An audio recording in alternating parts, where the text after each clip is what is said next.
ఇదేదో నిన్న మొన్నటి ట్రెండ్ కాదు. తెలంగాణ వచ్చేటప్పటి నుంచి ఇదే సీన్. అసెంబ్లీ ఎన్నికలైనా లోక్సభ ఎన్నికలైనా జూబ్లీహిల్స్లో సేమ్ సీన్ కనిపిస్తోంది. జస్ట్ ఒక్కసారి మాత్రమే పోలింగ్ పర్సెంటేజ్ 50% టచ్ చేసింది. ఆ తర్వాత మళ్ళీ అంత ఓటింగ్ జరగనే లేదు. మరి ఈ బైపోల్లోనైనా జూబ్లీహిల్స్ జనం ఓటేస్తారా? 50%కి పైగా పోలింగ్ నమోదవుతుందా? క్లాస్ మాస్ అనే తేడా లేకుండా అన్ని ఏరియాల్లో కొత్త లెక్కలు చూస్తామా?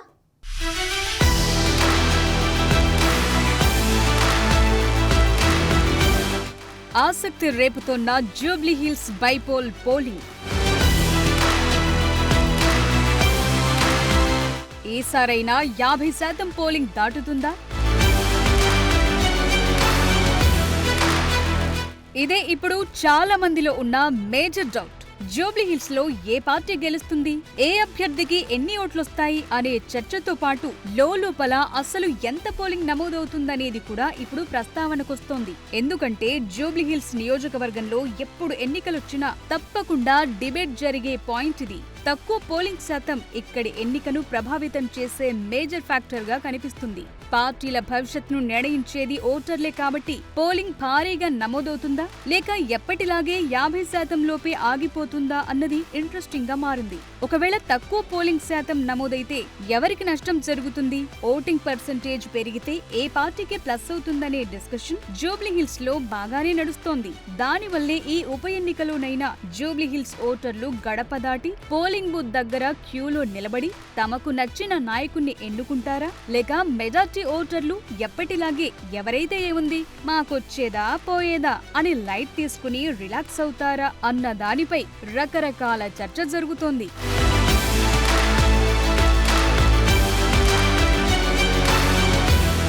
ఒక్కసారి జూబ్లీహిల్స్ పోలింగ్ హిస్టరీని చూస్తే అక్కడ ఎలాంటి పరిస్థితులు నెలకొన్నాయో అర్థమవుతుంది. మరి ఓ చరిత్రను తవ్వేయకుండా తెలంగాణ వచ్చినప్పటి నుంచి జూబ్లీహిల్స్ లో ట్రెండ్ ఎలా ఉందో పరిశీలిస్తే ఇక్కడ పోలింగ్ పిక్చర్ పై ఓ క్లారిటీ వస్తుంది. 2014లో అసెంబ్లీ ఎన్నికలప్పుడు మాత్రమే జూబ్లీహిల్స్ లో 50.1% పోలింగ్ నమోదైంది. తెలంగాణ రాష్ట్రం ఏర్పడ్డ నాటి నుంచి నేటి వరకు జూబ్లీహిల్స్ నియోజకవర్గంలో ఇదే అత్యధికంగా నమోదైన పోలింగ్ రికార్డ్.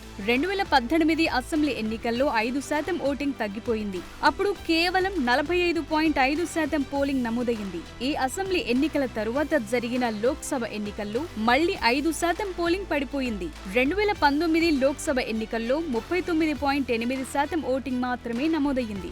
2023లో జరిగిన అసెంబ్లీ ఎన్నికల్లోనూ జూబ్లీహిల్స్ లో 50% పోలింగ్ దాటలేదు. కేవలం 47.5% ఓటింగ్ మాత్రమే నమోదయ్యింది. 2014 ఎన్నికల తరువాత మళ్లీ ఇదే హైయెస్ట్.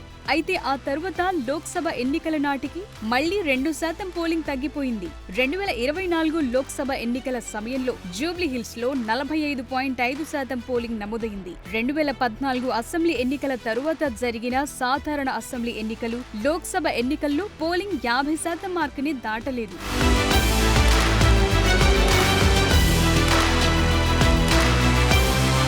జూబ్లీహిల్స్ నియోజకవర్గంలో క్లాస్ మాస్ ఏరియాలున్నాయి. ఓ వైపున సంపన్నులుంటే మరోవైపు సాధారణ ప్రజలుంటారు. ఇక్కడ ఎన్నికలొస్తే పోలింగ్ బూత్ దాకా వచ్చే వారి సంఖ్య చాలా తక్కువగా ఉంటుంది.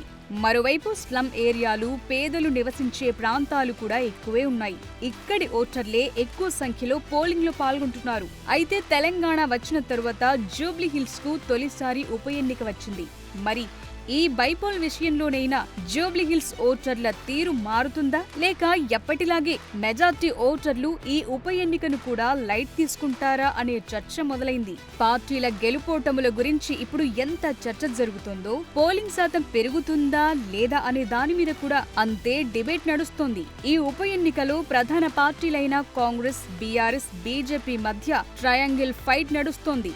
గట్టి పోటీ ఉన్నప్పుడు ఒక్క బైపోల్ మొత్తం స్టేట్ రాజకీయాన్నే మార్చేస్తుందని నమ్ముతున్నప్పుడు తమ అభ్యర్థిని గెలిపించుకోవాలని అన్ని పార్టీలు తీవ్రంగా కృషి చేస్తాయి. ఓటర్లను పోలింగ్ కేంద్రాల దాకా రప్పించేందుకు ఎంతో ప్రయత్నిస్తాయి. అందువల్ల జూబ్లీహిల్స్ బరిలో ఉన్న ప్రధాన పార్టీల నాయకులంతా ఓటర్లని పోలింగ్ స్టేషన్ల దాకా తీసుకొచ్చేందుకు అవసరమైన ప్రణాళికలు సిద్ధం చేసుకున్నట్లు కనిపిస్తోంది.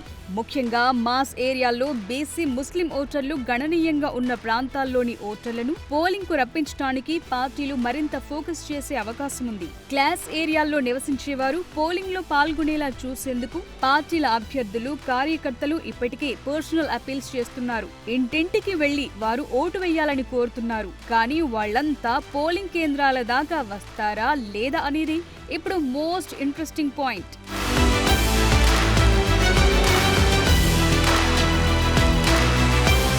జూబ్లీహిల్స్ సెగ్మెంట్ లో నమోదైన మొత్తం ఓటర్లలో దాదాపు 22% మంది 29 ఏళ్లలోపు యువ ఓటర్లే ఉన్నారు. వీరంతా ఉద్యోగాలు, విద్య, మౌలిక వసతుల లాంటి అంశాలపై ఎక్కువగా దృష్టి పెడుతున్నారు.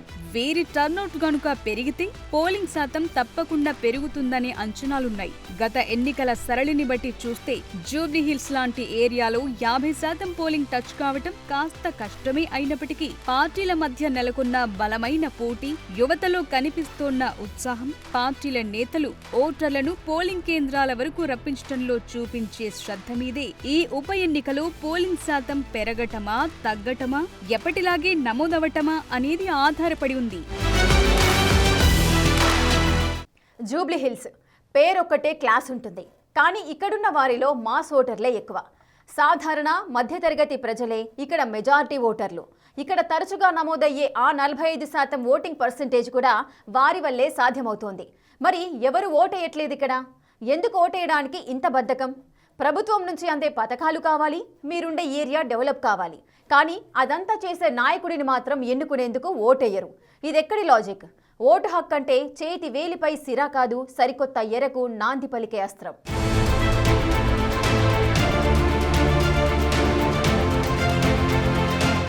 గెలుపోటములను డిసైడ్ చేసేది ఒక్క ఓటే.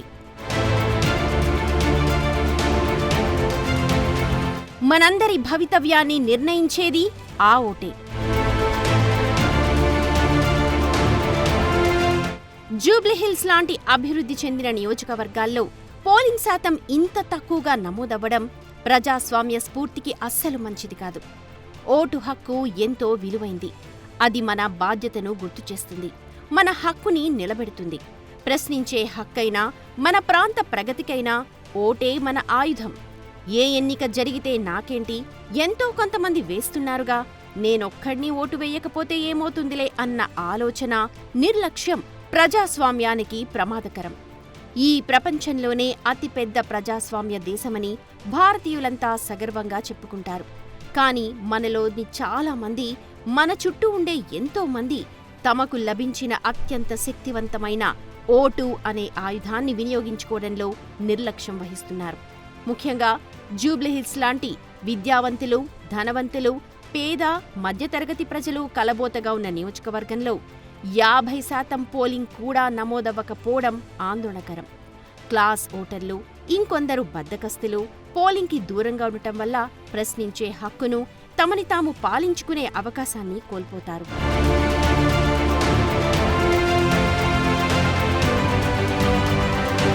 ఓటు హక్కు అంటే కేవలం చేతి వేలిపై కనిపించే సిరా కాదు, సరికొత్త ఎరాకు నాంది పలికే అస్త్రం.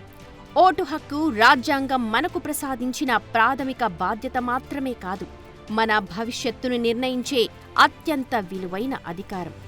మనల్ని ఎవరు పాలించాలి, మన పన్నుల డబ్బుని ఎలా ఖర్చు చేయాలి, మన చిన్నారులకు ఎలాంటి విద్య అందించాలి, మన వీధుల్లో ఎలాంటి మౌలిక వసతులు ఉండాలి, మన ప్రాంత రూపురేఖల్ని ఎలా మార్చాలి లాంటి ప్రశ్నలకు సమాధానం చెప్పే అధికారం ఒకే ఒక్క చోట ఉంది, అదే మీ పోలింగ్ బూత్. పాలనపై ఫిర్యాదు చేయడానికైనా, ప్రభుత్వాలని విమర్శించడానికైనా, మార్పుని కోరుకోవడానికైనా ఎన్నికలే గొప్ప అవకాశం. ఎన్నికల్లో ఓటు హక్కుని వినియోగించుకోకపోతే ప్రశ్నించే నైతిక హక్కుని కోల్పోతాం. పోలింగ్లో పాల్గొనే ప్రతి పౌరుడికి ఎన్నికల తరువాత తమ నాయకుడిని, ప్రభుత్వాన్ని ప్రశ్నించే నైతిక హక్కు లభిస్తుంది. ఓటు వెయ్యకుండా ఫిర్యాదు చేయడం, ప్రశ్నించడం లాంటివి యుద్ధంలో దిగకుండా ఫలితాల గురించి విమర్శలు చేయడం లాంటిది. ఎవరికైనా ఓటు వేసుకోండి, మీకు నచ్చిన అభ్యర్థికే ఓటెయ్యండి, కానీ ఓటు మాత్రం వెయ్యండి. ఓటరుగా అభ్యర్థిని ఎన్నుకున్నప్పుడు, అతనికి అధికారం కట్టబెట్టినప్పుడు పాలనలో లోపాలు కనిపిస్తే గట్టిగా నిలదీసే హక్కు దక్కుతుంది. ఓటు వేయకపోతే ఆ లోపాలకు మీ ఉదాసీనతే కారణం. ఓటు వేయకుండా మీరు చేసిన తప్పే మీ ప్రాంతాన్ని వెనక్కి లాగేస్తుంది.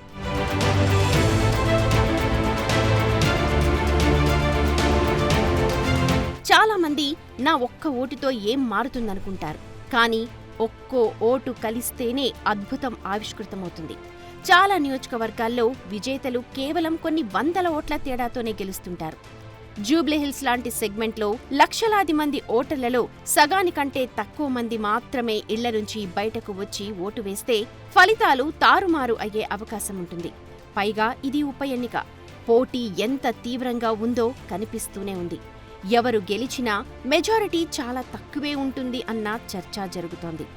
అలాంటప్పుడు పోలింగ్ శాతం పెరిగితేనే స్పష్టమైన ఫలితం బయటకొస్తుంది. పైగా పోలింగ్ శాతం తక్కువగా ఉన్న ప్రాంతాలను నాయకులు పెద్దగా పట్టించుకోరు. ఎందుకంటే ఆ ఓటర్లు తమకు లెక్కలేదని భావిస్తారు. పోలింగ్ శాతం పెరిగితే నాయకులు మీ ప్రాంత సమస్యలపై దృష్టి పెట్టక తప్పదు. ఓటు వేసి నాయకుణ్ణి ఎన్నుకున్నప్పుడే అభివృద్ధి, మౌలిక వసతులు, సుపరిపాలనపై డిమాండ్ చేసే హక్కు ఉంటుంది. ఇప్పుడు జూబ్లీహిల్స్లో నివసించే వారిలో యువత, సంపన్న శ్రేణికి చెందినవారు ఖచ్చితంగా ఓటర్ టర్నౌట్ పెంచాల్సిన అవసరముంది అన్న అభిప్రాయాలు వినిపిస్తున్నాయి. ఓటు వేయడం కేవలం హక్కు మాత్రమే కాదు, సమాజం పట్ల కలిగి ఉన్న గౌరవం, బాధ్యత కూడా. పోలింగ్ రోజున టీవీ ముందు కూర్చొని రిలాక్స్ అవ్వడం కాదు. పోలింగ్ సెంటర్లో మీరు తీసుకునే ఒక్క నిర్ణయమే మన జీవితాన్ని ప్రభావితం చేస్తుంది, నియోజకవర్గ భవిష్యత్తుని నిర్ణయిస్తుంది.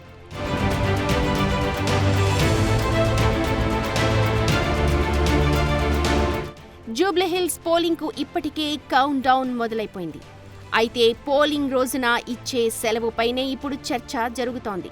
కేవలం జూబ్లీహిల్స్ సెగ్మెంట్ వరకే ప్రభుత్వం సెలవు ప్రకటించే అవకాశం ఉంది. కానీ ఈ నియోజకవర్గంలో ఎక్కడెక్కడో పనిచేసే వాళ్లు ఉన్నారు. వేరే చోట ఆఫీస్కు వెళ్లాల్సిన వారు ఉంటారు.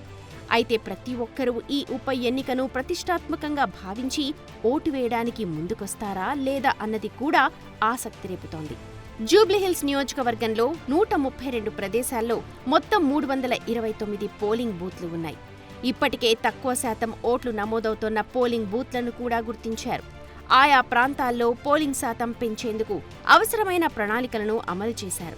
ఈ బైపోల్లో ఎలాగైనా సరే ఓటింగ్ శాతం పెంచేందుకు కావలసిన చర్యలు తీసుకుంటున్నారు. ముఖ్యంగా కొత్తగా నమోదు చేసుకున్న ఓటర్లు, యువత, మహిళలు భారీ సంఖ్యలో తరలివచ్చి ఓట్లు వేసేందుకు అవసరమైన కార్యక్రమాలు చేపట్టారు. ఓటర్లలో అవగాహన పెంచేందుకు 2K రన్స్, ఓటు హక్కు వినియోగించుకోవడం ఎంత బాధ్యతో చెప్పే ర్యాలీలు కూడా నిర్వహించారు. అంతేకాదు విద్యా సంస్థల్లో కొత్త ఓటర్ల నమోదు కోసం స్పెషల్ డ్రైవ్లు కూడా నిర్వహించారు. జూబ్లీహిల్స్ సెగ్మెంట్లో పోలింగ్ శాతాన్ని పెంచేందుకు చేయాల్సిన అన్ని రకాల కార్యక్రమాలు చేపట్టారు. అయితే తమ ఓటు హక్కును ఖచ్చితంగా వినియోగించుకోవాలన్న ఆలోచన ప్రజల్లో వచ్చినప్పుడు మాత్రమే పోలింగ్ శాతం పెరుగుతుంది. అందువల్ల ఈ ఉప ఎన్నికలో పోలింగ్ శాతాన్ని పెంచేలా జూబ్లీహిల్స్ ప్రజలు ముందుకొచ్చి రాబోయే అసెంబ్లీ ఎన్నికలకు ఆదర్శంగా నిలుస్తారా, ఎప్పటిలాగే వ్యవహరిస్తారా అన్నది అంతటా ఆసక్తి రేపుతోంది.